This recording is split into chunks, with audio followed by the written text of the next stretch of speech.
Бүгінгі өтетін тақырыбымыз 2-15 функцияларды өтеміз. Функция дегеніміз қарапайым тілмен айтқанда бірнеше қатар кодты топтастырып, бір-бірімен байланыстырып, бір бүтін қылып қою. Бір бүтін қылып қоямыз, және сол бір топ логиканы керек кезде бірақ қатар кодпен шақырып отырамыз. Мысалға, астың жағына бір примерлерді алайын. Мына жерде қарасаңыз, check age дейді, жасты тексеру. If егер жасы 18-ден үлкен болса, true қайтара саламыз. Егер 18-ге кіші болса, confirm сұраймыз. Ата-анаң рұқсат берді ма, жоқ па деп. Ол я десе я, жоқ десе жоқ болады. Енді осы check age-ді біз негізі қолданбай қойсақ болады. Функция осылай құрмай, барлық жерде қайта-қайта осылай жазып жүрсек болады. Check if age 18 үлкен болса true, else confirm деп ше. Осылай жаза берсек, программамыз бірдей жұмыс жасайды. Бірақ та бізде болашақта мына логика өзгеру мүмкін. 18 емес, 16-дан асқан тексеруіміз керек болуы мүмкін да. Сол кезде біз проектіде неше жерде қолданған болсақ, сонша жерде өзгертуге тура келеді. Ал егерде функция қылып бөлек шығарып қойсақ, қанша жерде check age деген функцияны шақырсақ та, өзгертетін кезде бір жерден ғана өзгертеміз. Енді функция жалпы кодыңызды логикалық топтарға бөлу деген сөз ғой. Кейін өзгертпейтін болсаңыз да, өзіңіздің кодыңызды өзіңіз оқыған кезде, немесе басқа біреу сізден кейін оқитын болса, тезірек түсінуге ыңғайлы болады. Функцияның құрылуы function деп жазылады. Функцияның аты беріледі, және ішіне логикасы жазылады. Мына ерек жақшалардың ішіне. Енді функцияның атын берген кезде біз camel case қолданамыз JavaScript-те. Camel case дегеніміз кіші әріптен басталады, және әрбір жаңа сөз үлкен әріппен жазылады. Show message дегенде м үлкен әріп мұнда. Жақсы. Локальный переменный. Функцияның ішінде құрылған let const айнымалылар, олар тек қана сол функцияның ішінде не қылып тұрады. Ішінде ғана бар, ал функция аяқталғаннан кейін сыртында ол айнымалылар қолжетімсіз. Оларды шақыра алмаймыз. Мына жерде let message деген құрылды функцияның ішінде. Алертке шығарылды. Функция шақырылғаннан кейін сыртынан месседжді шақырсаң қате шығады. Міне, привет, я JavaScript деген бар. Уже қате. Message is not defined на жерде. Жақсы.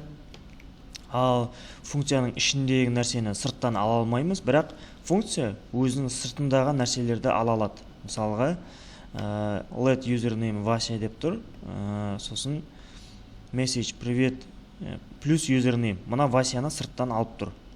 Және алертке шығарып тұр. Енді мына жерге мен қоса кетейін. Мына жерде айтылмапты. Функция ол құрылып жатқан кезде айнымалына бар ма, жоқ па тексерілмейді. Оны бұлай көрсетсек болады. Бұлай көрсетсек болады.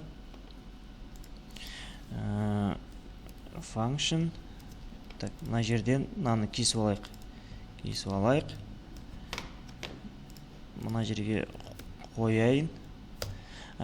Осы қазір username деген негізі менде айнымалы жоқ. Username деген айнымалы жоқ. Бірақ мен функцияның ішінде оны қолдандым.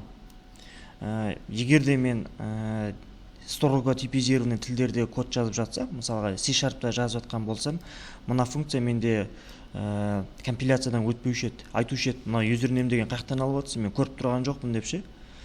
Ал JavaScript-ке бәрібір. JavaScript все, бопты, айтсам болды. Username-ді қос десең, username-ді қосып берем дейді. Бірақ орындау барысында қате шығарады. Show message деп функцияны шақырдым ал. Шақырған кезде username is not defined деп қате шығарды. Неге? Өйткені функция орындалу барысында ғана іздеп бастайды керек нәрселерін. Енді мына жерге username-ді мен қояйын сыртына. сыртына қояйын. Аха, енді қайтадан шақырам, show message'ді шақырам. Аха, неге орындалмай қалды? Менде айлар шығып тұр ма? Міне, аха, шығып тұр екен. Привет, Вася. Орындалып тұр. Аха. Жақсы, жұмыс жасап тұр. Енді мынандай нәрсе қылайық. Мынау username Вася мен мына функция байланып қалған жоқ ешқандай. Келесіде мен өзгертсем username-ді. Мысалға username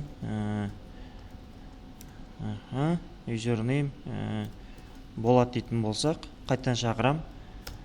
Мына жерде привет Болат деп шықты. Енді қызық. Енді мен жаңа объект құрайын. Const object және оның ішінде name бар болсын, не? Name кім болсын? Рахат болсын. Рахат болсын. Енді объекттің ішіне say hello деген функция құрайық. Тең болады ол show message-ге. Осыған тең болсын. Енді объекттің бойындағы say hello дегенді шақырамын. Ол Болатты шығарды. Қысқасы не айтқым келіп тұр? Қысқасы функцияның ішіндегі айнымалылар ол орындалу барысында ғана іздеп шығады. Так. Енді параметр туралы айтатын болсақ, JavaScript-те параметрлер тұрақсыз. Біз өзіміздің ыңғайымыз үшін мына жерге айнымаларды беріп қоямыз. Біреу береміз, екеу береміз, немесе бермей ақ қоямыз. Жаңағы жерде, мысалға, show message дегенде бізде құрған кезде ешқандай не болған жоқ қой? Айнымал аргумент болған жоқ қой? Міне, мына жерде ешқандай параметр аргумент жоқ қой? Бірақ та JavaScript-те шақыру барысында бере берсе болады. 2, 3, 4 деп ше. Бере берсек болады. Енді ол не деген сөз? Ол дегеніміз JavaScript-ның айнымалының ұзындығы құру барысында бір басқа, шақыру барысында бір басқа бола беруі мүмкін. Ол ешқандай проблема туғызбайды. Так. То есть гибкость қой, гибкость. Тілдің жұмсақтығы. Бірақ мақтанышы деп айта алмаймын. Қолдана білу керек. Жақсы. Енді мына жерде қарасаңыздар, from мен тексті берді және alert ішінде from-ды тексті қолданды. Аня мен приветті бер шақырды. Нәтижесі былай шықты. Және Аня как дела? Нәтижесі былай шықты. Так. Міне. Түсінікті деп ойлаймын. Енді параметры по умолчанию деген, ол не деген сөз? Егер де функцияны шақыру барысында осы айнымалыға ештеңе берілмесе, осы мәнді қабылдап тұрады. Ол қандай кезде керек болуы мүмкін? Көбінесе осы айнымалының мәні осы мәнге тең болса, біз оны әрбір шақырып жатқан жерде осылай шақыра бергенше функцияның бойында көрсетіп жіберсек болады. Егер де мынаны бермесем, осылай деп қабылда деп ше.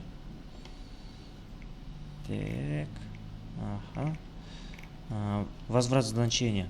Функциялар қандай да бір іс-әрекетті білдіреді ғой, ол іс-әрекеттің нәтижесі болуы мүмкін. Сол нәтижесін біз return арқылы қайтарамыз. Алдыңғы сабақтарда функцияларды көрсеттім ғой. Сол кезде return-мен қайтарып жаттым. Білесіздер деп ойлаймын. Тағы да қайталай салайық. Мына жерде функция sum деген құрылды. A және B деген аргументтерді қабылдайды және солардың қосындысын return арқылы қайтарады. Return деген сол. Return бірнеше бола береді, бірақ қайсысы бірінші орындалса, бітті функциядан сол мәнді алып сыртқа шығып кетеді. Return'нан кейінгі кодтардың мәнісі жоқ. Егер де функция ашылған бойда return деп жазсақ, одан кейінгі кодтар ешқашан орындалмайды. Мына жерде кішігірім ескерту жазып кеткен. return мен ретурнны қайтаратын мәннің ортасында бос орын қалдырмаңдар деп ше. Өйткені JavaScript ретурннан кейін үтірнікте қоюға мүмкін болса, ойша қойып жібереді соны. Қойып жібереді да пустой мән қайтады. Undefined қайтады, а мынаған жетпей қалады. Оның орнына бір жақшаны болса да ретурннан кейін бір қатарға қойып кетіңіз дейді. Сол кезде бәрі жақсы орындалады. Жақсы. Енді мынаны еске сақтарсыздар деп ойлаймын. Арасында бір болып қалуы мүмкін қате. Так, енді өте маңызды жері бүгінгі тақырыптың функцияның атын таңдау. Функцияның атын таңдау өте маңызды. Сізден кейінгі адам сіздің кодыңызға қарап не істегіңіз келді, соны бірден түсіну керек. Функцияның ішіне кіруге мұқтаждық тумау керек ода. Функцияның атын көрді, мынау не? Месседж көрсетеді. Мына жерге қандай сообщение берсем, соны алертке шығарады. Мынау не? Менің жасымды сұрайды. Мынау не? Бірнеше айнымалыны берсем, солардың суммасын есептеп береді. Деп осылай түсініп отыру керек та. Ішін көрмей-ақ, сыртынан атынан тану керек. Бұл енді өте маңызды. Ол андай не емес. Әзірге новичокпын ғой, кейін мықты жұмысқа тұрған кезде қолға аламын ғой дейтін нәрсе емес та. Новичоксыз ба, новичокқа берілген тапсырмаларды да әдемі қылып орындау керек. Ат қою ол басынан бастап. Так, функция комментарий дейді. Функцияның аты өз-өзін түсіндіріп тұру керек деп тұрды. Жақсы. Мына жерде кішігірім экзамен бар екен, оны өздеріңіз шығарсаңыз болады. Қызық үшін. Маған қызық болып көрінді, бірақ шығарып берсем қызықмай қалатын сияқты. Өздеріңіз көріңіздер. Осымен бітті.